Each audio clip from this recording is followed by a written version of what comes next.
Assalamualaikum warahmatullahi wabarakatuh. Alhamdulillah, selalu saja kita memuji Sang Pencipta Allah dalam setiap keadaan kita, di setiap tempat, setiap situasi dan kondisi. Karena seorang muslim sangat faham bahwasanya kalimat alhamdulillah adalah kalimat syukur kepada Allah Subhanahu wa taala, dan dengan kalimat ini segala kebutuhan kita akan dipenuhi olehnya. Jadi kita panjatkan salawat dan taslim, salam hormat kita kepada utusan Sang Pencipta Allah yang telah membawa kepada kita hukum halal haramnya Allah, sehingga kita punya panduan hidup. Kita tahu mana boleh dan mana tidak boleh, mana yang diperintahkan dan yang dilarang. Juga mengejar pahala yang Allah janjikan dengan mengucapkan satu kali salam hormat kepadanya dibalas 10 kali tambahan rahmat. Maka sangat wajar kalau kita selalu memanjatkan salawat dan taslim kepada Nabi besar Muhammad sallallahu alaihi wasallam. Baiklah, kita masuk ke bab ke-77. Imam Bukhari rahimahullah memberikan judul tentang terhadap anak yatim jadilah seperti ayah yang penyayang. Dan sudah sering kita sebutkan bahwasanya anak yatim adalah anak yang meninggal ayahnya dan sebelum balik. Selama dia belum balik dan ayahnya meninggal dikatakan yatim. Kalau dia sudah balik maka julukan ini sudah tidak ada lagi melekat padanya. Jadi semua keutamaan yatim akan didapatkan dengan tadi syarat itu. Kalau sudah dewasa maka pahalanya adalah sedekah secara umum.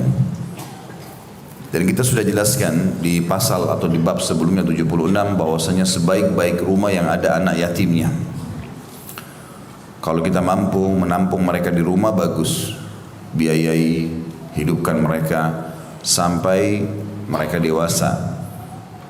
Dan kalau tidak bisa, maka minimal saya sudah sampaikan itu hari, kita punya kantong-kantong rumah anak yatim, tanda kutip di sini artinya rumah-rumah anak yatim yang kita jadikan sebagai sumber sedekah bulanan kita. Jadi mungkin berasnya, mungkin gulanya, mungkin ada beberapa anak di situ yang kita sponsorin, apalah yang kita lakukan. Intinya jangan lewatkan satu bulan dalam kehidupan kita kecuali ada sedekah khusus buat anak-anak yatim ini, karena pahalanya sangat besar. Sama juga dengan orang yang bisa menjenguk mereka dengan mengelus kepala, ya. Maka ada hadis lain yang menjelaskan bahwasanya mengelus kepala anak yatim akan mendatangkan pahala setiap helai rambutnya satu pahala, ya. Maka itu bentuk kasih sayang sebenarnya, ya, yang kita berikan kepada anak yatim tersebut. Saya akan bacakan apa yang ditulis oleh Imam Bukhari rahimahullah di dalam kitab Adab Mufrad ini di bab 77-nya. Hadisnya yang pertama di sini adalah hadis nomor 138. Imam Bukhari berkata, Amr bin Abbas mengabarkan kepada kami, ia berkata, Abdurrahman mengabarkan kepada kami, ia berkata, Sofyan mengabarkan kepada kami dari Abu Ishaq, ia berkata, Sami'tu Abdurrahman ibn Abzah qala Daud kun lil yatimi kal abil rahim wa'lam annaka kama tazra'u kadzalika tahsud ma aqbahal faqra ba'dal ghina wa aktharu min dhalik aw aqbahu min dhalik ad-dalalatu ba'dal huda wa idza wa'adta sahibaka fa anjiz lahu ma wa'adtahu fa illa taf'al yurathu bainaka wa bainahu adawah wa ta'awwadh billahi min sahibin in dzakarta lam yu'inka wa in nasita lam yudzakiruka. Aku mendengar Abdurrahman ibn Abzah berkata, Daud berkata, terhadap anak yatim jadilah seperti ayah yang penyayang. Ketahuilah bahwa sebagaimana engkau tanam seperti itu pula engkau tunai atau tuai. Betapa buruk masa kefakiran setelah masa kaya, dan lebih banyak dari itu atau lebih buruk dari itu adalah kesesatan setelah mendapatkan petunjuk. Jika engkau berjanji kepada temanmu maka penuhilah apa yang engkau janjikan kepadanya. Jika tidak maka permusuhan akan diwariskan antara engkau dan dia. Dan berlindunglah kepada Allah dari teman yang jika engkau menyebut kesulitanmu kepadanya dia tidak menolongmu, dan jika engkau lupa dia tidak mengingatkanmu. Ini juga disebutkan oleh Ibnu Abdi Dunya dalam buku beliau Islahul Mal di nomor 442. Hadits ini memberikan kepada kita beberapa pelajaran yang bisa kita ambil tentunya. Ini riwayat athar ya. Bukan dari Nabi SAW, dari seorang gurunya Imam Bukhari. Yang bagi beliau ini wasiat yang penting dinukil dari para ulama salaf ya. Dan wasiat ini adalah Daud telah berkata terhadap anak yatim, jadilah seperti ayah yang penyayang. Ketahuilah bahwa sebagaimana engkau tanam, seperti itu pula engkau tuai. Maksudnya semua anak, kalau seandainya kita menanamkan sesuatu padanya, maka dia akan seperti itu tumbuh. Dan begitulah kita panen. Misal anak-anak kita didik dengan Al-Quran, dengan hadis, dengan kebaikan-kebaikan akhlak, kemudian nanti kita akan panen hasilnya. Kalau kita biarkan dia dalam kelalaiannya, dalam kekerasan, kasarnya, akhlak yang buruk, maka dia juga akan seperti itu. Baik anak kita kandung atau anak yatim ya. Kalau anak yatim dididik dengan baik, kita akan mendapatkan dua pahala. Pahala keyatimannya dan pahala pendidikannya. Khusus potongan paragraf ini adalah yang ditekankan masalah pendidikan. Apapun yang kau tanam, begitulah yang akan kau dapatkan. Ini juga berlaku pada suami istri. Apa yang suami tanamkan pada istrinya, itulah yang akan dia tuai. Apa yang orang tua tanamkan pada anaknya, seperti itulah. Apa yang seorang pimpinan perusahaan tanamkan pada pegawainya, seperti itulah. Kapan dia tegas pada kebenaran, harus diterapkan, dan dia mengingatkan kemungkaran, maka dia akan tuai hasilnya, akan berjalan dengan baik. Tapi kalau dia lalai, dia tidak memperhatikan, hanya memikirkan dirinya sendiri, maka tentu juga dia akan tuai hasil-hasil yang tidak baik. Juga dikatakan betapa buruk masa kefakiran setelah masa kaya. Maksudnya berusahalah maksimal mempertahankan keadaanmu dalam keadaan kaya. Ini juga sudah pernah saya titik beratkan dan saya ingatkan kembali. Ada sebuah artikel pernah saya tulis, judulnya itu apakah Islam menyuruhmu menjadi orang kaya? Maka setelah saya telusuri semua dalil-dalil yang ada, maka saya temukan memang seperti itu. Bahkan ulama berikhtilaf pendapat tentang masalah mana yang lebih afdal, orang kaya yang bersyukur atau orang miskin yang bersabar. Kaya bersyukur dengan nikmat semuanya, atau orang miskin banyak cobaannya dan dia bersabar. Mana yang lebih besar pahalanya? Kesimpulannya adalah orang kaya yang bersyukur. Karena orang kaya yang bersyukur bisa membiayai 1000 orang miskin yang sabar. Tapi orang yang miskin sabar tidak bisa buat apa-apa kepada orang kaya yang bersyukur. Intinya teman-teman sekalian, Allah Subhanahu wa taala memberikan kepada kita potensi yang sama, waktu yang sama, ya, organ tubuh yang sama, ya. Apa sajalah, semuanya manusia sama, cuma berbeda di masalah paras wajah, postur tubuh, suku, bahasa, tapi yang lainnya semuanya sama. Maka seseorang muslim harus berpikir Islam atau agamanya menyuruh dia menjadi orang yang memiliki hasil karya, orang yang berprinsip, orang yang punya masa depan yang terang. Di dalam kamus hidupnya kata-kata putus asa, saya nggak bisa, saya nggak mampu, saya jelek, saya tidak bisa sembuh, ini semua nggak ada dalam Islam. Semua orang punya potensi yang sama. Allah bahkan mengatakan tentang mengejar surga dalam ayat Al-Quran, A'udzubillahi minasyaitonirrajim, wa fi dzalika falyatanafasil mutanafisun. Di surga yang telah aku janjikan itu dengan segala macam fasilitas dan derajat-derajat tingginya, pada itulah orang-orang mestinya bersaing. Suruh bersaing yang baik. Orang sakit, kata Nabi SAW, Allah tidak turunkan penyakit kecuali Allah turunkan bersamanya obat. Maka berobatlah wahai hamba-hamba Allah.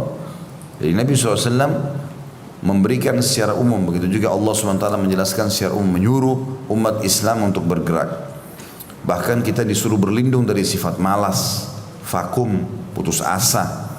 Kata Nabi SAW, aku tidak suka dengan pesimis. Saya kayaknya nggak sembuh, saya nggak bisa kaya seperti dia, saya nggak bisa begini dan begitu. Tapi saya suka al-fa'al, kata Nabi SAW. Lalu para sahabat bertanya, ya Rasulullah, apa itu al-fa'al? Kata Nabi SAW, kalimat optimis. Saya pasti bisa, saya akan coba.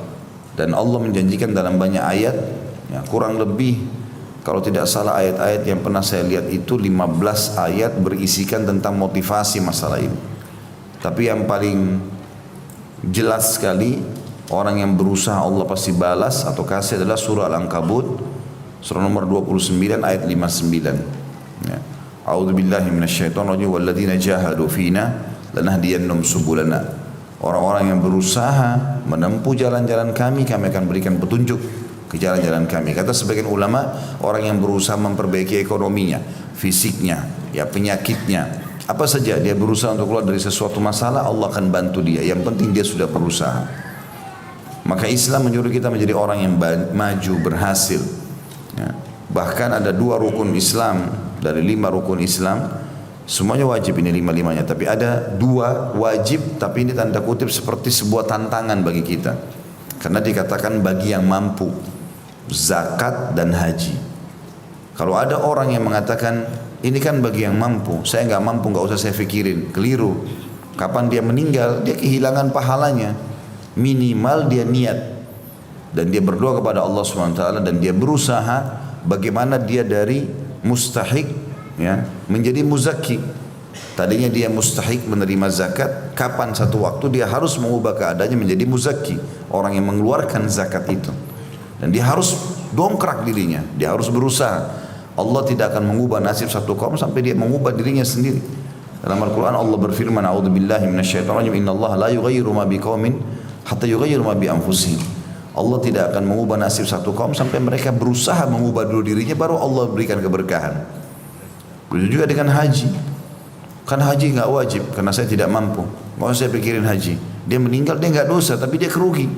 Minimal dia niat, ya Allah saya ingin haji walaupun cuma sekali, ya, sebelum saya meninggal. Maka kalau dia meninggal dapat pahalanya. Apalagi kalau dia sudah berusaha menabung, berusaha bekerja, jadikan target-target untuk mengejar itu, insya Allah dia akan kasih, Allah SWT akan kasih itu. Maka ini tantangan bagi setiap muslim untuk maju, ya. Dan juga Nabi SAW memotivasi dalam hadis Bukhari, seseorang yang antara kalian mengambil potongan-potongan tali, kemudian dia pergi ke hutan, dia mengambil ranting-ranting lalu diikat dan dipikul di pundaknya, dia jual di pasar, jauh lebih mulia daripada dia mengemis kepada orang-orang. Artinya bekerja, berusaha, gitu kan. Nggak ada kata-kata vakum dalam Islam, nggak ada kata-kata pesimis. Dan juga Nabi SAW mengatakan kalau di tangan kalian ada bibit tanaman dan kalian tahu besok kiamat, tetap tancapkan. Dan Nabi SAW mengatakan juga bagi orang yang menggali potensi mencari harta yang halal, kata Nabi SAW, at-tajir, as-saduq, al-amin, seorang saudagar, pengusaha yang jujur dan terpercaya, ma'an nabiyina wa siddiqina wa syuhada, pasti mereka akan bersama dengan para nabi-nabi, para orang-orang jujur dan para syuhada di surga Firdaus nantinya. Jadi hanya dengan jujur dia kalau transaksi jual beli, dia berusaha mencari harta yang halal, maka Allah SWT berikan dia posisi tinggi di surga nantinya. Saya pernah kasih contoh dan saya ingatkan kembali, misalnya masjid ini. Kita di sini sekarang kalau hadir di majelis ini, Allah kasih pahala sesuai dengan kadar keikhlasan dia. Tapi ada orang tidak hadir di masjid ini misalnya, baik sudah meninggal atau mungkin tidak sempat hadir, cuman dia punya andil, dia pernah menyumbang di masjid ini. Dia panen pahala kita semuanya. Karena dia menjadi penyebab adanya tempat ini, dan itu dengan harta. Enggak mungkin tidak.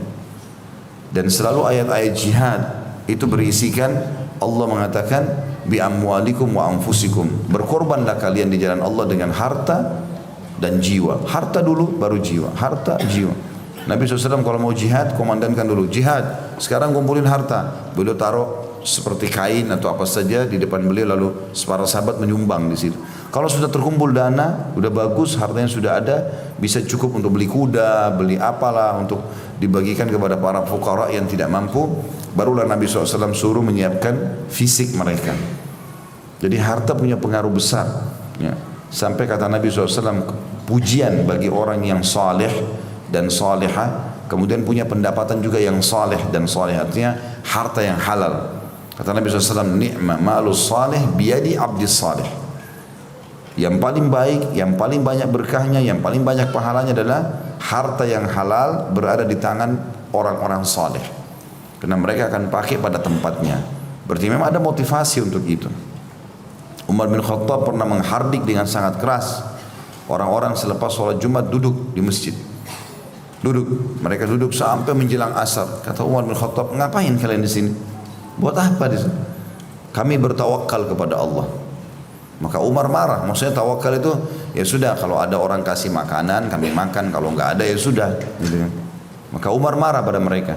Kalian mengatakan bertawakal kepada Allah sementara dan duduk sini berharap Allah kirimkan makanan, sementara kalian sudah tahu tidak pernah Allah catatkan langit menghujankan emas atau perak. Maka Umar pun mengusir mereka dari masjid, suruh keluar kerja.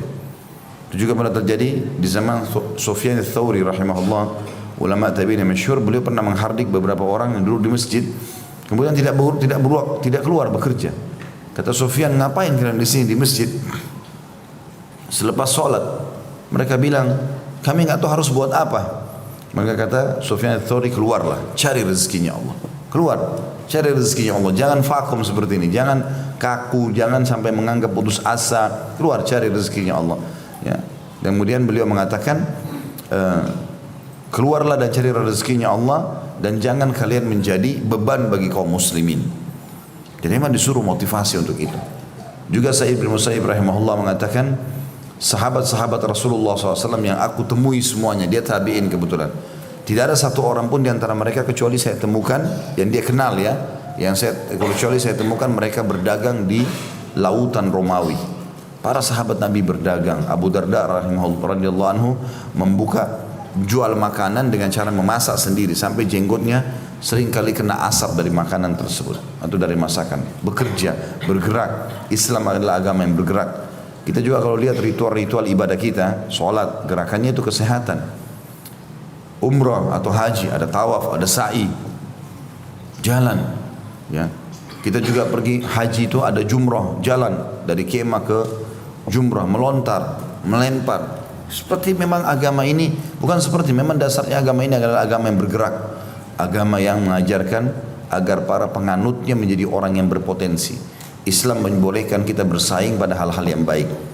Ya, pada harta yang halal, pada kedudukan yang baik yang halal, ya, pada anak-anak, ya, pada pasangan, itu semua biasa dalam Islam, dibolehkan, asal tidak berharap itu nikmat hilang dari orang. Misal teman-teman semua sudah menikah, udah saya juga mau menikah, dia jadikan itu sebagai motivasi buat dia. Orang ini sudah berhasil punya perusahaan, saya juga mau punya perusahaan. Orang ini punya anak, saya juga pengen punya anak. Hal-hal positif tanpa mengharapkan nikmat itu hilang dari orang lain, itu dalam Islam sangat ditekankan. Dan juga Nabi SAW selalu berlindung, beliau dan sambil mengatakan kepada para sahabat, berlindunglah kalian dari kekurangan, ya, dari kemiskinan, dan dari kehinaan. Artinya jangan sampai dihina oleh orang. Juga dalam hadis yang lain beliau selalu membaca sebelum salam doa, wa'udzu bika min galabatid daini wa qahrir rijal. Ya Allah, aku berlindung kepadamu jangan sampai aku terlilit utang, dan jangan sampai aku ini, ya, diatur oleh orang lain. Kata sebagian ulama, kalau dia sudah jadi pegawai, dia berusaha menjadi seorang pemilik. Bagaimana caranya? Dia berusaha berikhtiar sambil berdoa. Allah Subhanahu wa taala melapangkan tangannya menerima hamba yang berdoa di pagi hari dan juga di malam hari. Maka dia boleh meminta apa saja. Abdurrahman bin Auf radhiyallahu anhu datang ke Madinah miskin, enggak punya apa-apa kecuali baju di badan. Tapi karena mau bekerja, Allah berkahi. Dia bilang kepada sahabatnya Sa'ad bin Ubadah radhiyallahu anhu ajma'in, tunjukkan kepada saya pasar. Dia lihat di pasar, kira-kira apa sih yang mayoritas orang jual? Oh, ternyata alat-alat perkebunan. Maka dia pun cari toko yang paling besar, lalu dia mengatakan, saya sahabatmu, saudaramu muslim dari Mekah, hijrah, ya. Dan saya mau mencoba mulai usaha. Bisa nggak saya pinjam beberapa cangkul di sini, alat perkebunan, saya jual. Besok saya bayar. Kata yang punya toko, silahkan ambil saja. Mulailah Abdurrahman ambil beberapa cangkul, dia keliling pasar jual dengan niat ikhlas ingin mendapatkan rezeki halal. Ternyata laku. Dia bayar toko itu besok, dia ambil lagi lebih banyak. Dalam sebulan saya sudah punya toko sendiri. Ya. Berapa kali kita temukan, atau banyak kita temukan di masyarakat begitu. Asal dia mau berusaha, dia mau ambil produk, mulai dia jual dan dia jujur, Allah berkahi. Nabi SAW bersabda dalam sebuah hadis, kalau dua orang sedang transaksi, maka selama mereka jujur, dua-duanya jujur, Allah berkahi. Artinya Allah akan berikan tambahan rezeki untuk mereka. Dan kalau salah satunya atau dua-duanya bohong atau menyembunyikan aib produknya, maka Allah pun akan angkat berkah. Artinya tidak akan mendapatkan keuntungan yang baik di situ. Nah, dalam Islam kita dianjurkan kalau kita sudah sampai pada prestasi tertentu, jangan justru turun. Usahakan selalu naik, gitu kan? Bagaimanapun caranya, dan kapan dia sedikit aja turun, maka dia jadikan sebagai bahan muhasabah. Karena tidak akan mungkin rezeki Allah angkat kecuali memang dasarnya orang itu punya dosa. Kalau dia tidak ada dosa, biidznillah tidak akan terjadi hal-hal yang tidak diinginkan. Bangkrutnya usaha, cerainya rumah tangga atau apa, kita jadikan bahan muhasabah. Karena Islam tidak pernah menyuruh itu. Islam menyuruh kita untuk menjadi orang yang maju. Nah, yang menghambat semua itu dan menghilangkan kita dari nikmat yang sedang ada justru karena ada dosa yang kita lakukan. Maka kita jadikan bahan muhasabah. Makanya beliau di sini ingatkan, dan hati-hatilah, sangat buruk keadaan orang yang tiba-tiba bangkrut jadi orang miskin setelah tadinya kaya. Dia akan susah mengadaptasikan dirinya.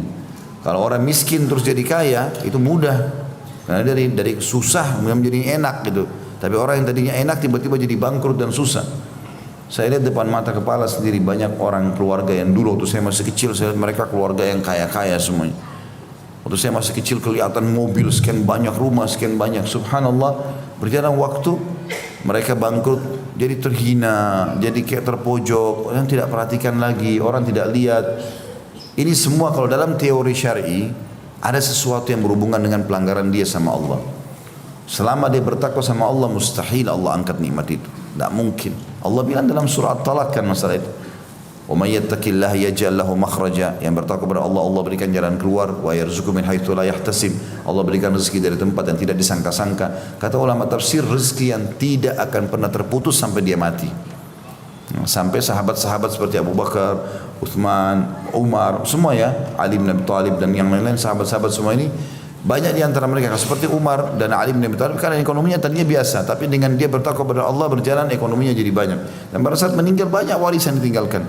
Ada di antara sahabat juga yang luar biasa seperti Abdurrahman bin Auf waktu mau dibagi warisannya, saking banyaknya emas dalam gudangnya, itu sampai harus dihancurin, dibagi-bagi dengan kampak. Ya, karena sudah melengket emas-emas itu satu sama yang lain. Karena banyaknya, padahal tiap hari sedekah. Selalu saja datang keuntungan. Di satu kisah dikatakan datang satu peti emas keuntungan.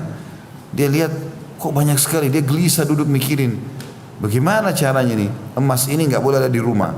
Istrinya datang lalu mengatakan, wahai Abdurrahman, ada apa? Nah, ini emas ganggu saya nih. Belum pernah kita dapat keuntungan sebanyak ini, satu peti. Terus bagaimana? Mau bagaimana? Kata istrinya, ya saya mau bagi-bagi. Istrinya yang soleha pun mengatakan, baiklah kita bagi-bagi. Dibungkus di kantong, dihabisin malam itu berdua. Sampai subuh dua-duanya merasa lega. Alhamdulillah, kalau kita meninggal gak ada hisab nih. Begitu mereka. Allahu alam kalau antum gimana. Ibu-ibu pas suaminya bilang, saya mau sedekah sebentar, buat saya dulu mana. Tapi karena ikhlas dia bagi, besok dalam kisah dikatakan datang keuntungan 2 peti. Abdurrahman sibuk lagi sama istrinya pagi, besoknya datang 3 peti. Terus saja keuntungan datang, sampai akhirnya gudangnya penuh dengan segala macam hal. Dikatakan dalam sebuah kisah, Nabi SAW mengatakan, ini Abdurrahman ini akan nanti lama hisapnya hari kiamat karena hartanya banyak. Abdurrahman bin Auf berkah, selalu mau bergerak, selalu bekerja, inisiatifnya banyak. Sampai dalam 1 tahun 2 tahun di Madinah saja dia sudah bisa buat pasar-pasar. Sampai Nabi SAW mengatakan kalau Abdurrahman ini pegang genggam tanah, untung. Tanah digenggam bisa untung. Ya karena pintarnya gitu radhiyallahu anhu ajma'in. Yes. Satu waktu pernah Nabi SAW untuk bilang itu dia kepikiran. Maka dia lihat hartanya banyak sekali nih. Gimana caranya habiskan uang ini? Jadi mau habiskan di jalan Allah. Dia dengar di ujung Madinah ada orang miskin, ada sahabat Nabi tidak berhasil panen, kurmanya rusak. Dia datang, mau jual nggak kurma rusakmu? Siapa yang nggak mau jual kurma rusak mau dibeli? Abdurrahman bilang saya beli semua. Berapa hargamu? Nggak usah saya tawar. Kasih harga normal, dibeli sama Abdurrahman. Sampai semua harta di gudangnya habis. Abdurrahman bilang, alhamdulillah saya selamat sekarang. Karena sudah tidak ada hisab hari kiamat. Subhanallah 3 hari kemudian datang utusan Raja Yaman, ada pemimpin Yaman datang. Di Yaman ada penyakit kulit menimpa masyarakat Yaman. Itu kata tabib di sana obatnya kurma rusak. Dan tidak ada yang punya kurma rusak di Madinah kecuali Abdurrahman. Maka utusan itu beli dengan keuntungan berlipat-lipat. Kata Abdurrahman, memang sudah nasib saya. Tapi subhanallah, orang kalau mau bekerja, orang mau bergerak, Allah kasih. Tidak usah lihat, oh orang tua saya miskin, antum sekarang bagaimana kita? Karena Islam menyuruh kita secara individu untuk maju. Makanya dalam sebuah hadis, dalam sebuah pepatah dikatakan, untuk memotivasi anak-anak muda dan secara individu dia yang harus bergerak. Laisal fata man yaqulu kana abi kada wa kada. Bukan anak muda yang cerdas dalam Islam yang selalu mengatakan dulu ayahku begini dan begitu. Ayahku dulu orang kaya atau ayahku dulu orang miskin. Bukan itu, enggak usah jadikan alasan. Walakinnal fata man yaqulu ha anadza. Tapi anak muda yang sejati adalah muslim yang benar, dia mengatakan ini loh saya. Tunjukkan potensimu. Apa hasil karyamu? Jangan selalu bangga dengan orang lain. Lalu kita apa hasilnya? Dan subhanallah, saya sudah ingatkan dan saya ulangi kembali teman-teman, kalau kita berusaha berkreasi, maka Allah SWT akan berkahi. Adanya banyak orang memproduksi produk-produk, baik itu makanan, minuman, inisiatif dari dia, Allah SWT berkahi. Orang non-muslim pun Allah SWT berkahi. Bagaimana dengan kita? Akan beda dengan orang yang dasarnya vakum, dia merasa dirinya tidak bisa. Ya sudah, Allah berikan sesuai dengan permintaan dia. Maka dari potongan nasihat ini, sangat dianjurkan dalam Islam seseorang itu menjadi orang yang maju, berhasil, semaksimal mungkin. Beda teman-teman antara si A sama si B. Si A ini pada saat sama si B sama-sama memulai untuk mencari rezeki. Si A begitu dapat gaji 2 juta, ya sudahlah cukup buat saya ini. 1,5 juta kasih istri saya, 500 ribu saya pakai. Udah, saya mau begini saja. Dia nggak salah. Tapi dia akan begitu terus. Dengan si B, begitu dia masuk kerja sama-sama si A tadi, misalnya anggaplah dari jadi OB di perusahaan. Tapi si B ini mengatakan saya ingin maju. Kira-kira bagaimana caranya supaya bisa mendapatkan sesuatu yang maju di dalam perusahaan ini? Jadi misalnya dia tanya HRD-nya atau siapa yang bertanggung jawab di perusahaan, saya mau maju. Apakah ada jabatan saya yang bisa dapat gak? Dari sini saya bisa pindah gak? Kalau bisa, apa jabatan itu dan apa prestasi yang saya harus jangkau? Maka kita lihat si B kalau dia kejar itu, dia berusaha 5 tahun ke depan atau 4 tahun ke depan, kita akan temukan si A tetap dalam keadaan yang sama, si B akan mencapai apa yang dia inginkan. Mungkin belum 1-2 hari, tapi berapa tahun kemudian akan berubah. Saya temukan banyak sekali begitu di lapangan masyarakat. Tadi mereka bersahabat, yang satu maju pesat, yang satu enggak. Kalau kita komunikasikan dengan mereka, ternyata ini memang punya tumuh namanya, punya keinginan besar untuk bisa maju, yang satu tidak. Maka Allah berikan sesuai dengan niat masing-masing. Umar bin Abdul Aziz rahimahullah, beliau waktu jadi gubernur di Madinah, kedatangan seorang tetangganya ini orang miskin. Tetangganya dulu waktu Umar sebelum jadi gubernur sering bantu dia. Maka dia datang ke istana, lalu dia mengatakan, wahai Amir, pemimpin, Anda dulu sering bantu saya waktu saya miskin, sekarang saya juga butuh bantuan. Kata Umar bin Abdul Aziz, silahkan, apa yang kau butuh sampaikan. Saya sampai dikasih lah sama dia. Setelah dikasih, lalu Umar bin Abdul Aziz mengatakan, ketahuilah, saya ini seseorang laki-laki yang punya tumuh yang besar. Tumuh itu harapan yang untuk maju dan sukses pada tingkat maksimal sampai saya sebelum meninggal. Selama saya masih hidup, saya akan bekerja maksimal untuk mendapatkan yang terbaik. Baik itu nama, jabatan, harta, pasangan hidup, anak-anak, itu namanya tumuh dalam Islam. Saya punya potensi, saya ingin mau menjangkau yang terbaik itu. Dan setelah gubernur ini saya mau jadi raja, jadi khalifah. Dia bilang begitu. Padahal secara urutan di kerajaan Umayyah dulu, dinasti Umayyah itu tidak bisa dia jadi raja. Karena Umar bin Abdul Aziz keturunan yang kesekian, masih jauh gitu kan. Tapi subhanallah dia punya tumuh, punya keinginan yang sangat besar. Dia bilang sama orang ini, kalau Allah mudahkan niat saya itu, saya jadi khalifah, datanglah, saya akan memberikan kepada kamu lebih banyak lagi uang dari ini. Kata orang ini, dia bilang baiklah, saya akan ingatkan Anda kalau Anda berhasil.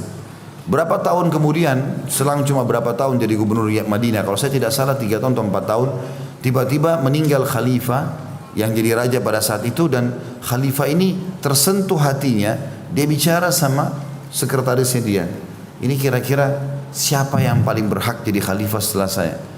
Kalau adik saya ini yang mau jadi khalifah, kayaknya masih jauh dari agama.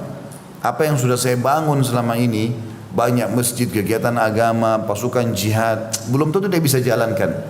Kata penasehatnya, kalau Anda mau dengar saran saya, tulis wasiat, tunjuk Umar bin Abdul Aziz.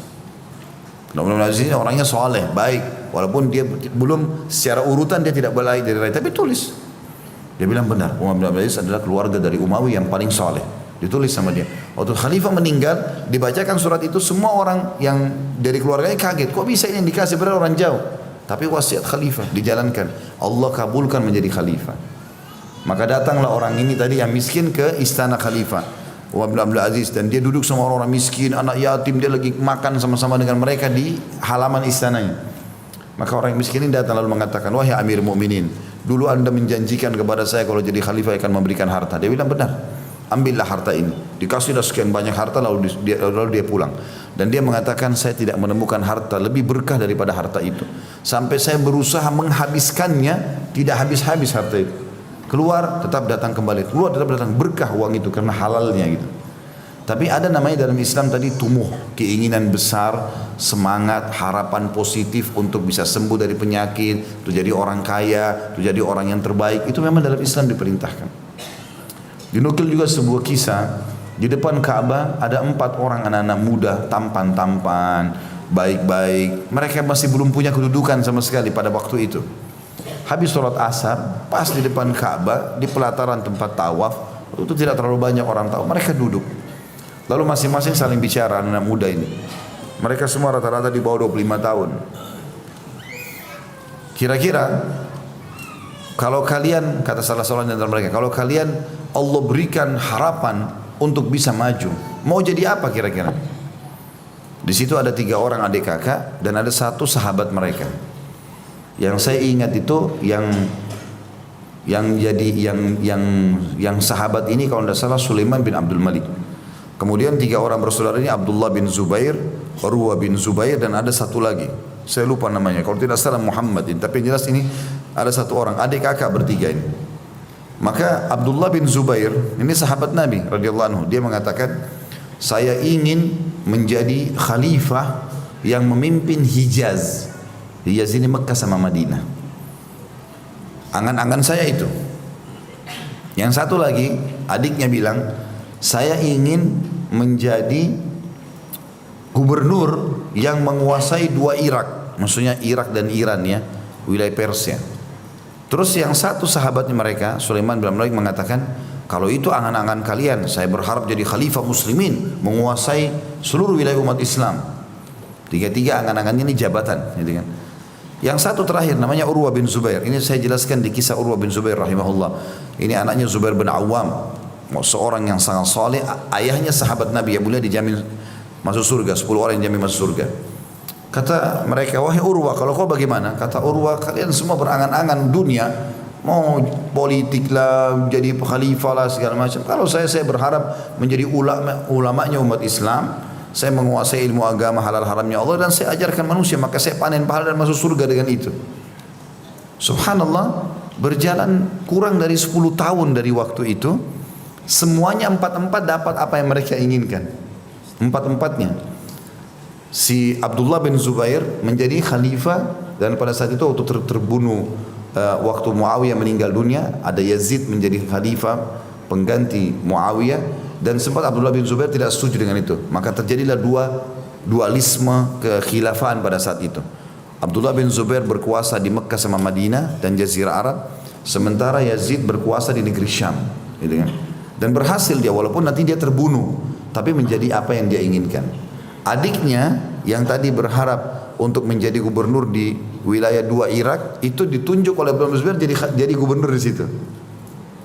Kemudian Sulaiman bin Abdul Malik, setelah berjalan waktu, Abdullah bin Zubair terbunuh segala macam, dia menjadi khalifah dan menguasai wilayah umat Islam. Dan Urwah bin Zubair menjadi ulamanya muslimin dan dinukil banyak kisah-kisah kesolehannya. Subhanallah, Allah kasih sesuai dengan niatnya.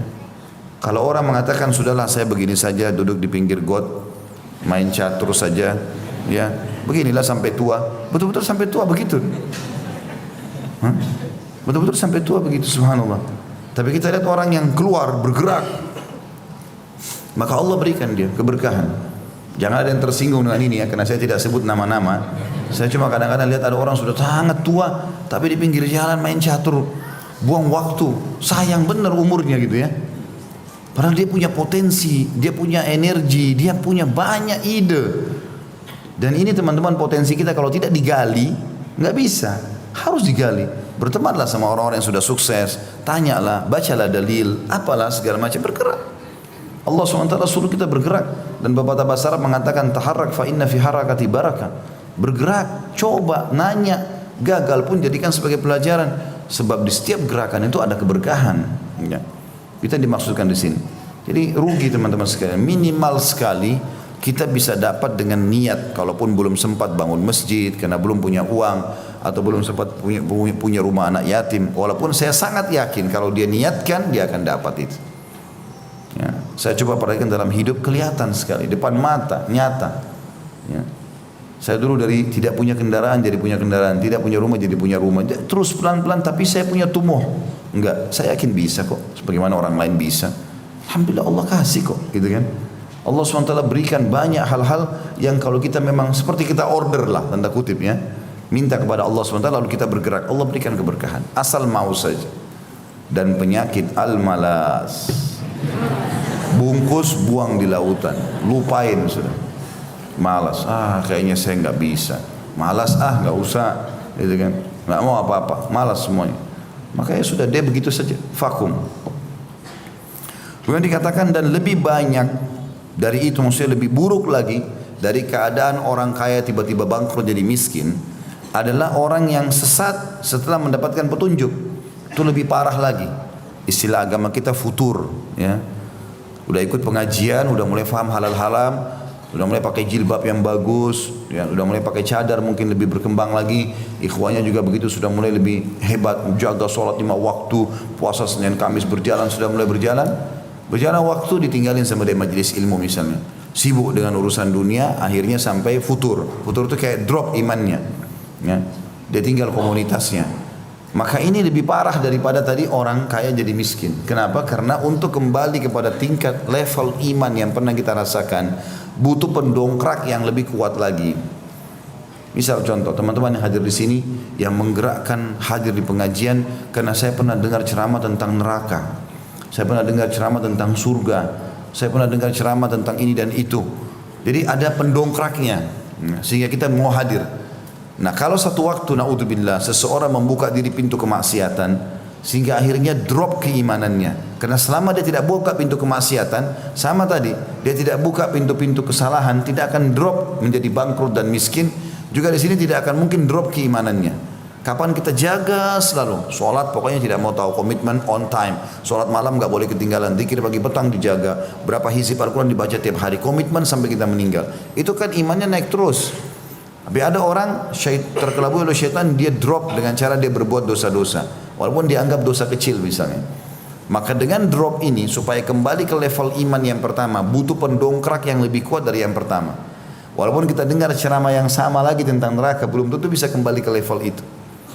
Maka buku pendongkrak yang lebih besar lagi, mungkin kita lihat ada orang mati di depan mata, mungkin terjadi bencana yang kita baru bisa tersentuh.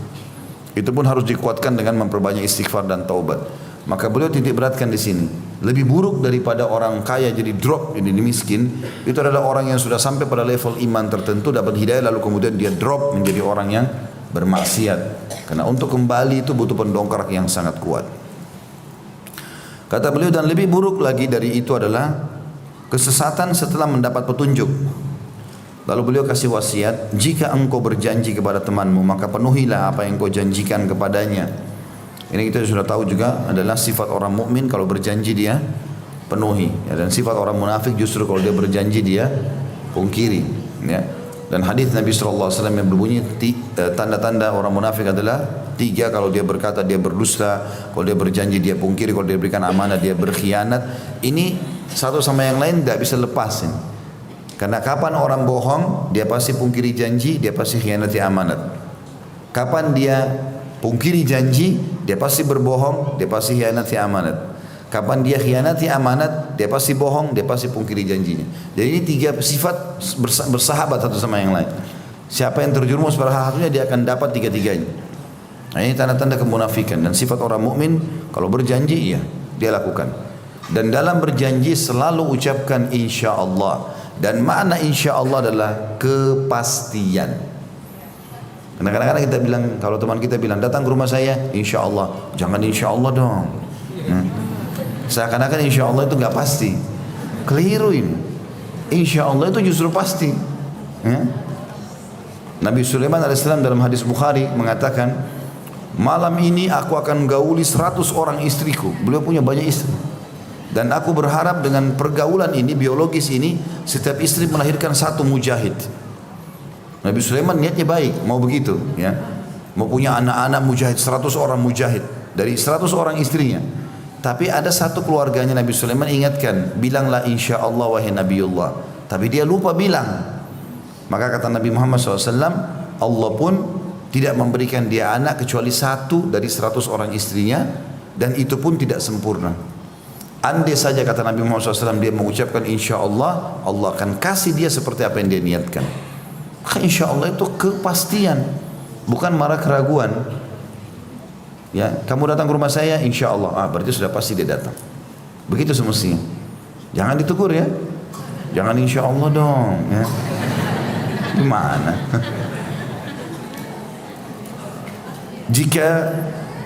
Jika tidak, maka permusuhan akan diwariskan antara engkau dengan dia.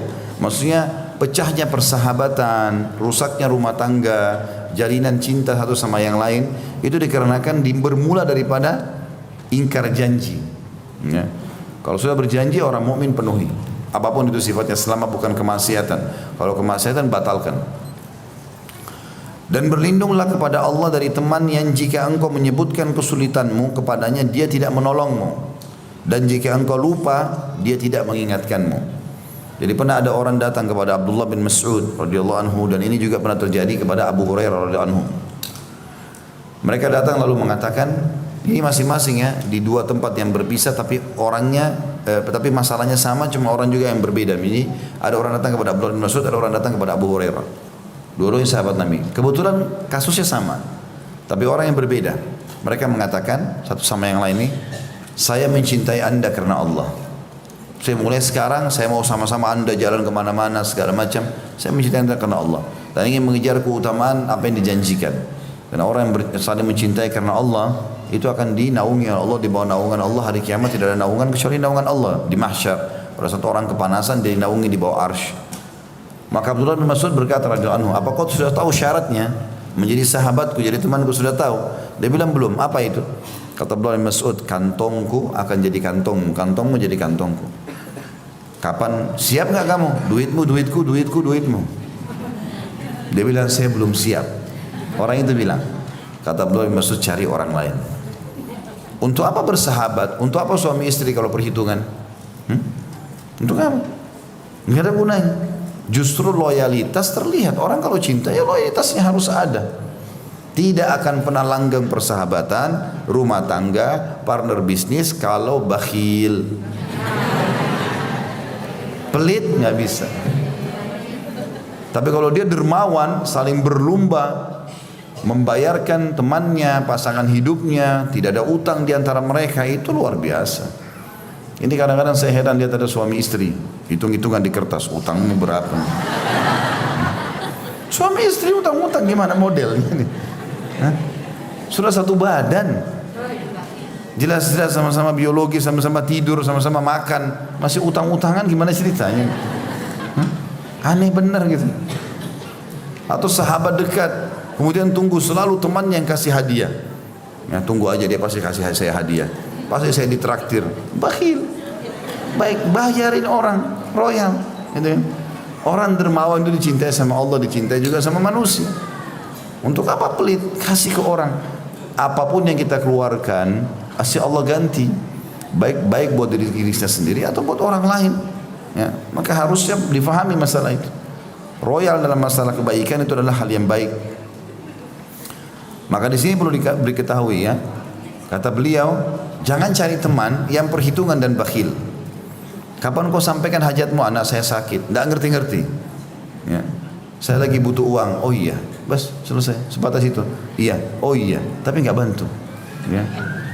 Orang yang benar, orang yang baik, orang yang dermawan teman-teman, tanpa diminta datang ke rumah orang, udah bawa hadiah, anak-anaknya dikasih sesuatu. Ada orang begitu, masya Allah.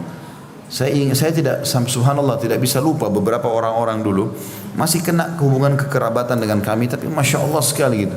Ada ibu-ibu dulu sering datang, sudah meninggal Allah yarham. Saya dulu masih SD, waktu tinggal di Makassar. Saya kalau mau pulang, ibu itu selalu bilang, Khalid temani saya, suruh buka pintu. Nah, dulu rumah nenek kami 4 lantai di Makassar, maka saya turun bawa bukain gembok. Setiap bukain gembok pasti dikasih uang sama dia. Ini ya buat kamu beli permen atau apa. Itu subhanallah tertanam itu dalam jiwa saya. Saya sampai sekarang gak bisa lupa orang itu. Saya selalu doakan kebaikan, Allah berkahi, Allah maafkan. Karena kebaikan itu padahal sebenarnya cuma memberikan sesuatu. Dan saya juga jadi belajar. Ternyata orang kalau memberi sesuatu, walaupun sedikit, itu menanamkan rasa cinta orang itu kepada kita ya. Dan akhirnya kita jadi merasa luar biasa. Setiap kali orang yang loyal itu memberi ini, ataupun dia pergi berangkat umroh, atau dia keluar kota, ada saja yang dibawa hadiah. Kasih sesuatu, membuat orang senang dengan dia. Emang begitu. Kalau ada orang subhanallah terbalik, dia cuma tahu terima, tidak mau sama sekali memberikan orang jadi malas juga membantu dia. Setiap diantarin makanan sama tetangga, selalu piring kosong pulang. Isi sesuatu. Cuma ada kerupuk Ustaz, kerupuk nggak apa-apa. Taruhlah sesuatu di situ. Gitu kan? Kecuali kalau kita betul-betul tidak mampu. Karena Nabi SAW mengatakan kalau kau diberikan sesuatu oleh orang lain atau lakukan kebaikan, balaslah yang sama. Dalam riwayat lain maka lebih baik, bahkan lebih baik daripada itu, gitu kan? Kalau kau tidak mampu, tidak bisa sama sekali, ucapkan jazakallahu khairan. Karena itu sudah cukup, akan memberi, itu akan mencukupi bagi dia. Jadi Allah akan balas dengan kebaikan. Dan jika engkau lupa dia tidak mengingatkanmu, maksudnya adalah kalau kau telah lupa melakukan ibadah, dia tidak mau ingatkan, maka jangan lagi berteman sama orang seperti ini. Ada kandungan hadis di sini. Yang pertama anjuran untuk mengurus anak yatim. Karena ada potongan pertama dikatakan oleh Daud rahimahullah, terhadap anak yatim jadilah seperti ayah yang penyayang. Kemudian yang kedua, penjelasan tentang beratnya kemiskinan setelah kekayaan dan beratnya kesesatan setelah mendapat petunjuk. Artinya bagaimana orang mempertahankan kekayaannya dan nama harumnya segala macam, dan juga bagaimana dia mempertahankan hidayah yang sudah Allah berikan. Jangan sampai drop. Dan itu bisa kita lakukan itu. Ingat teman-teman, untuk masuk ke kancah pertandingan, misalnya lomba lari, mudah, tinggal daftar, dapat nomor urut, selesai. Untuk menjadi nomor 1 juga masih mudah, tinggal melatih diri bagaimana mengejar prestasi itu, bagaimana menjadi nomor 1. Tapi yang agak sulit ini adalah mempertahankan juara 1 itu. Ini kalau kita bahasakan dalam agama istiqomah itu. Bagaimana orang komitmen untuk mempertahankan kebaikan yang sedang Allah berikan kepada dia.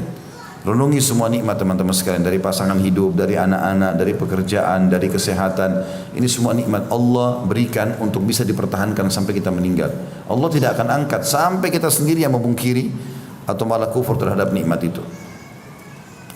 Kemudian yang ketiga, anjuran agar menunaikan janji dan bahaya jika tidak menunaikan janji tersebut. Nah, sudah saya bilang tadi, selalu gunakan insyaallah. Dan insyaallah itu adalah kepastian. Yang keempat, peringatan agar tidak mencari teman yang buruk. Ini juga sudah saya jadi beratkan. Tadi banyak contoh saya berikan gambaran, dan juga saya ingatkan kembali, pernah saya ulangi itu ya. Kita kalau walaupun kita semangat teman-teman, kita ini orangnya energi ya. Tetapi bertemannya sama pengangguran, sama orang-orang malas, maka dalam 1 minggu kita mulai turun, drop tuh. Sebulan bisa sama-sama dengan mereka. Jadi pemalasan juga. Dan selalu akhirnya syaitan buat kita seakan-akan, oh saya lebih baik daripada dia. Itu keliru teman-teman ya. Pernah ada orang saya tanya, sholat gak? Sholat Ustaz, tapi cuman asar sama maghrib. Yang lain belum, masih sementara tahap. Kenapa gak kerjain semuanya 5 waktu? Saya lebih baik dari teman saya Ustaz, teman saya gak sholat sama sekali. Jadi yang dia cari yang lebih buruk, bagaimana bisa maju orang ini? Hah? Kamu ranking berapa di sekolah? Enggak, saya cuma lulus saja. Loh kenapa gak cari ranking? Ya daripada teman saya gak lulus. Kan jadi akhirnya jadi drop, jadi gak baik gitu. Saya coba pernah teman-teman, saya praktekin dalam kehidupan saya waktu saya lagi di kampus begitu, waktu S1 saya lihat, waktu saya lanjutkan lah detail akademik saya coba kejar. Maka pada saat itu saya lihat di kelas, saya pernah duduk di bagian belakang. Kemudian saya lihat di bagian belakang ini, teman-teman saya di sebelah semuanya banyak yang tidur nih. Waktu kami masih di Madinah dulu, di sebelah saya ini ada orang Afrika lagi tidur, yang sana orang Saudi lagi tidur, ada yang cuma coret-coret kertas. Saya juga di belakang jadi ngantuk itu. Dosen ngomong apa? Ngomong apa nih dosen ini di depan? Kadang-kadang juga ada dosen subhanallah datang ngomong antara dia sama papan tulis. Enggak perhatikan mahasiswa. Jadi dia datang dia ngomong aja 50 menit itu. Mau orang ngerti nggak pusing gitu. Tapi saya lihat di baris-baris depan, baris 1 sama baris 2 ini kok asyik aja mereka ya. Maksudnya dosennya mau kecil suaranya kah? Mau antara dia sama papan tulis atau memang dia semangat menjelaskan materinya, tetap aja mereka semangat tulis. Kok beda bener antara depan sama belakang nih? Saya cuma lakukan satu hal teman-teman, saya pindah kursi. Duduk di sebelahnya orang-orang yang di depan itu. Ini saya lihat mereka nulis, yang ini nulis, yang ini nulis, yang itu nulis. Dosen ngomong apa nulis. Saya jadi tidak enak sendiri. Jadi risih, kok ini pandang nulis, saya enggak nih. Besok saya bawa buku tulis, saya tulis sama mereka. Kok bisa cepat sekali dia ya? Saya enggak, lambat. Rupanya dia kena sudah tiap hari. Dosen ngomong apa itu ditulis. Apa yang dia ngomongin ditulis semua. Nanti di kamar, di asrama, baru ditata sama dia rapi. Juara terus, kom laut anak-anak ini gitu. Saya pertama kewalahan betul itu ngikutin. Gimana caranya mereka nulis ini? Dosen ngomong apa kan susah. Kayak ini sekarang ngalir saya ngomong. Bapak ibu bisa tulis semua ini. Ngomong apa semuanya sama. Titik-titiknya komanya semua sama. Kan sulit tapi subhanallah mereka bisa lakukan. Dan yang luar biasa pada saat menjelang ujian buku-buku mereka difotokopi. Saya lihat buku-buku itu difotokopi. Orang hafal ayat, orang hafal hadis dari tulisan dia.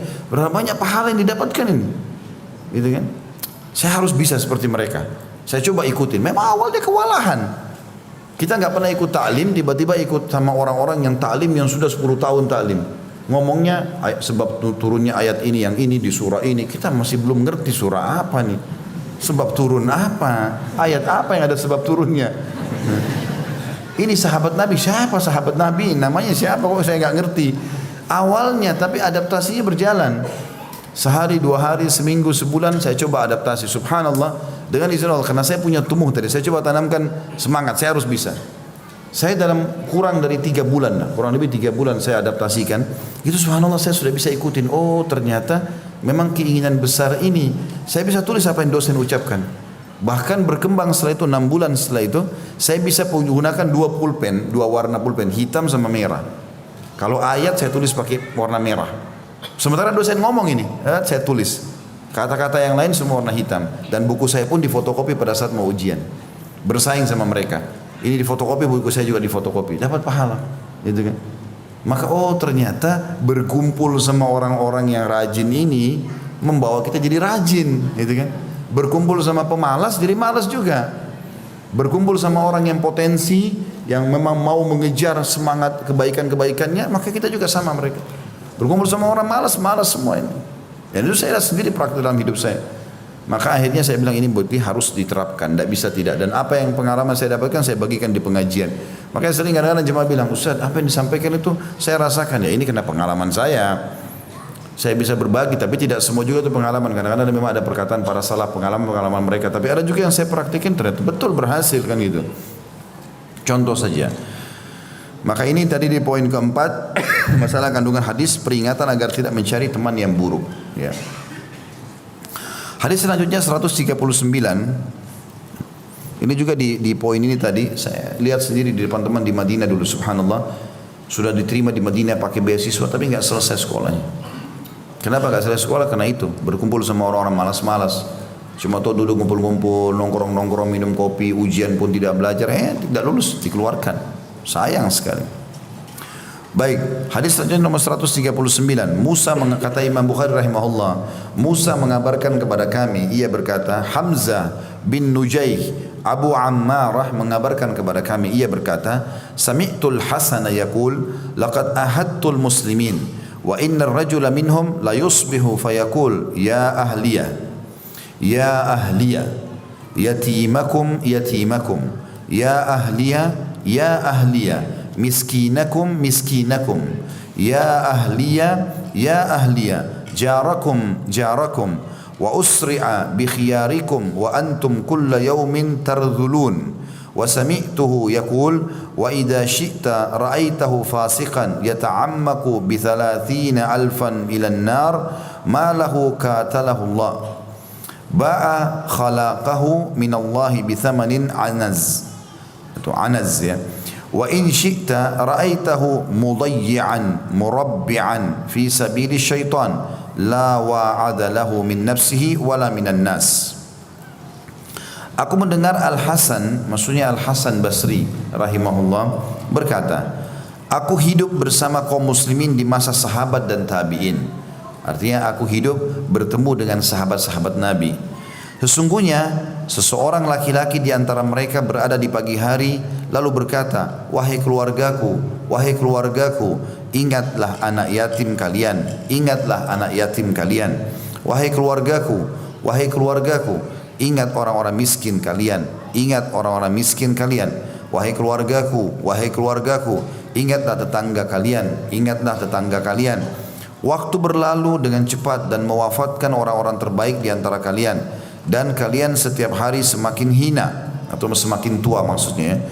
Aku juga mendengarnya berkata, jika mau engkau melihatnya dalam keadaan fasik, dia terjun ke neraka untuk mendapatkan 30 dinar atau dirham. Apa yang terjadi dengannya? Semoga Allah memeranginya, karena dia menjual bagiannya dari Allah dengan harta seekor kambing. Jika mau engkau melihatnya tersesat, beralih ke jalan syaitan, tidak ada yang menasihatinya dari kesadaran dari dirinya maupun dari orang lain. Hadits ini atau riwayat ini sebenarnya dinukil dari Hasan Al-Basri rahimahullah. Di situ saya bacakan dulu kandungan hadisnya. Al-Hasan Basri berkata, aku masih menjumpai zaman di mana kaum muslimin menganjurkan keluarganya agar melayani anak yatim, orang miskin dan tetangga, dan mengutamakan mereka dari diri mereka sendiri. Hasan Basri rahimahullah ini hidup di tahun 110 Hijriah ya, seingat saya begitu. Dan dia dikenal juga dengan julukan Hasan Basri ini anak susu Nabi SAW. Sebenarnya dia tidak disusui tidak ada ASI yang masuk ke mulutnya dari istri-istri Nabi. Tapi Hasan Basri, ibunya dia adalah sahayanya Ummu Salamah radhiyallahu anha, istri Nabi SAW. Nah, Hasan Basri ini lahir di rumahnya Ummu Salamah. Dan kalau Ummu Salamah menyuruh ibunya pergi ke pasar untuk beli sesuatu dan ternyata telat, ibunya datang sementara Hasan Basri menangis ingin disusuin, maka Ummu Salamah menempelkan dia pada dadanya dan memberikan dia dari dadahnya, tetapi tidak ada ASI. Ummu Salamah sudah berumur, maka gara-gara itu dapat julukan anak susu Nabi SAW. Hasan Basri tumbuh besar di rumah Ummahatil Mukminin, makanya dia sangat soleh. Hasan Basri ini kalau di Irak, Basri nama kota Basra ya, Hasan namanya dia. Hasan Basri ini rahimahullah, kalau orang merasa imannya sudah lemah pasti datang ke dia. Ngomongnya surga, neraka, kematian, mayoritasnya itu. Orang datang ketemu dia pasti imannya bertambah. Jadi dia memang konsisten sampai meninggal. Nah, di antara yang dia wasiatkan pada saat itu, dia lihat di keadaan orang-orang di sekitarnya, udah banyak orang lalai, anak yatim tidak ada yang urus lagi, banyak dulu di pinggir jalan, minta makanan nggak ada yang kasih. Ya, tetangga-tetangga sudah tidak dihiraukan lagi, nggak ada yang memberikan hak-haknya yang sudah Allah perintahkan. Maka beliau mengingatkan, ya, wahai orang-orang yang ada di sekitarku sekarang, ketahuilah aku pernah hidup sezaman dengan para sahabat dan para tabiin, orang-orang soleh di antara mereka. Tidak pernah mereka tiba pagi hari kecuali mereka sudah ingatkan keluarganya atau istrinya, ya, bahwasanya uruslah ya anak-anak yatim, uruslah orang-orang miskin, uruslah para tetangga, gitu kan. Selalu diwasiatkan, dan selalu kalau pulang suaminya malam hari pasti tanya, udah bantu belum tetangga, udah kasih belum begini, udah bantu belum orang miskin si fulan, anak yatim itu sudah diurus belum. Jadi dia lebih fokus itu daripada makanannya pribadi atau kebutuhannya dia pribadi. Kemudian yang kedua dikatakan kalau hadisnya adalah, kemudian beliau rahimahullah menjumpai zaman yang sedikit di dalamnya orang menjaga agamanya, harta semakin melimpah, tapi mereka bakhil dan tamak, dan akhlak semakin rusak, serta sedikit orang yang melindungi dan berpegang teguh kepada agama. Itu diambil dari potongan di sini, dikatakan setelah dia bilang, ya, waktu berlalu cepat dan mewafatkan orang-orang terbaik, maksudnya para sahabat, para tabi'in sudah mati. Saya masih hidup, kata Hasan Basri. Saya temukan sekarang zaman berbeda sekali keadaannya. Di zaman sekarang makin hina maksudnya jauh dari agama. Tidak ada lagi mereka keinginannya untuk menetapkan hukum-hukum agama ini. Aku juga mendengar dia berkata, jika mau engkau melihatnya dalam keadaan fasik. Artinya di depan mata sekarang, di zaman aku itu tahun 110 Hijriah, sekarang 1400 ya. Kalau Hasan Basri hidup di zaman kita sekarang luar biasa, mungkin beliau berkeluh kesahnya, gitu kan. Karena di zaman itu saja sedikit saja ada pelanggaran sudah dinilai sama beliau. Beliau mengatakan di antara hal yang sempat aku lihat adalah mereka kelihatan fasik, bahkan bersedia terjun ke api neraka hanya dengan 30.000 dirham atau dinar.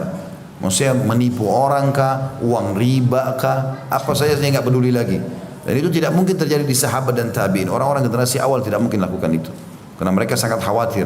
Tapi zaman sekarang aneh betul, kenapa kok mereka berani benar menjerumuskan dirinya pada api neraka hanya dengan uang yang sedikit. Lalu kemudian ada juga orang menjual ya, sesuatu apapun, yang penting dia bisa hidup ya, walaupun hanya mendapatkan seekor kambing gitu kan, dengan hal-hal yang haram, bahkan jauh daripada itu. Dia tersesat dan mau beralih dari jalan Allah ke jalan syaitan, dan tidak ada yang menasihatinya. Zaman sudah rusak, sampai-sampai ada orang berbuat maksiat tidak ada lagi yang menasihatinya.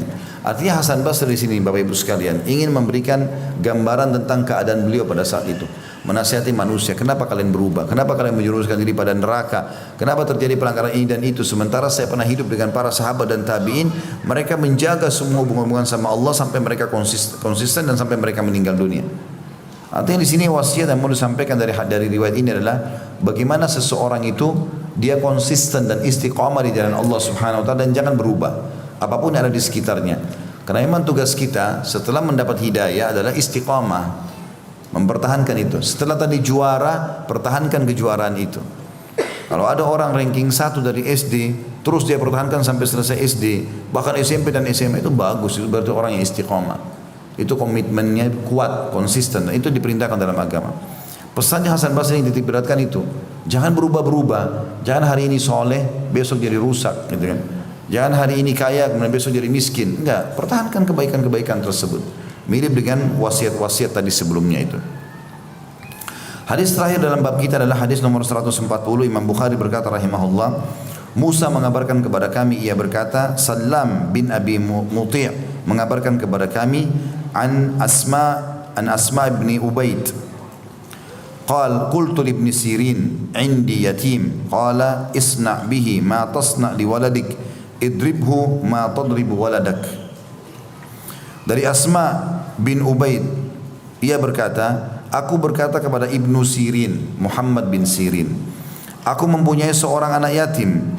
Lalu ia berkata, berbuat baiklah kepadanya seperti apa yang engkau perbuat kepada anakmu, dan pukullah ia sebagaimana engkau memukul anakmu. Di sini diambil pelajaran teman-teman sekalian bahwasanya Ibnu Sirin, Muhammad bin Sirin ini seorang ulama saleh ya, sangat baik, ibadahnya sangat bagus dan terkenal dengan takbir mimpinya. Muhammad bin Sirin ini ada kisahnya sendiri, sudah saya jelaskan di YouTube itu. Kalau teman-teman mendengarkan kisahnya banyak sekali, yang sangat luar biasa menyentuh secara keimanan.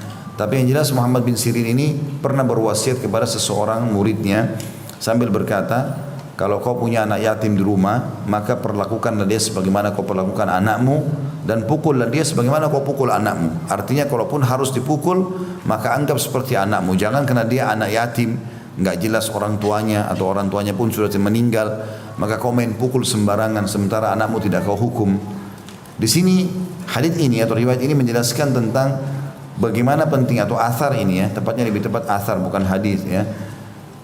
Hasan Basri memberikan peringatan kepada, atau Ibnu Sirin memberikan peringatan kepada kita tentang bagaimana seseorang berlaku baik kepada anak-anak yatim, dan dia perlakukan seperti anaknya sendiri untuk mengejar keutamaan atau pahala yang dijanjikan.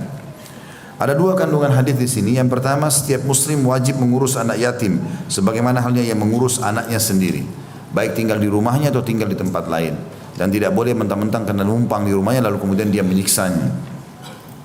Yang kedua, arahan dari seorang tabi'in yaitu Ibnu Sirin, namanya dia Muhammad ya, Muhammad bin Sirin, kepada seluruh kaum muslimin mukallaf artinya sudah balik ya, agar mengurus anak yatim dan memperlakukannya seperti anaknya sendiri. Ya, kalau kita simpulkan tadi seperti saya bilang di awal, bagaimana seseorang muslim selalu menjadikan target ada anak yatim yang dia sponsori. Berapa saja yang dia mampu, apa saja yang dia mampu. Mau dia mampu biaya 100 orang, 1 orang, itu hak dia, terserah dia. Tapi usahakan jangan lewat ada waktu sehari atau sebulan yang dia tidak membiayai anak-anak yatim itu. Allahu a'lam. Ini bahasan kita insya Allah, dan kita akan masuk nanti di pertemuan akan datang keutamaan wanita jika tabah mengasihi anaknya dan ia tidak menikah. Ya, kalau saya dia masih punya anak-anak kecil, ada keutamaan tersendiri. Maksudnya ini masih berhubungan dengan yatim sebenarnya. Karena anak-anaknya yang suaminya meninggal ini itu dianggap anak yatim. Ya, Allahu a'lam. Baiklah, begitu saja sudah hampir jam 11. Subhanakallahumma bihamdika asyhadu an la ilaha illa anta astaghfiruka wa atubu ilaik. Wassalamualaikum warahmatullahi wabarakatuh.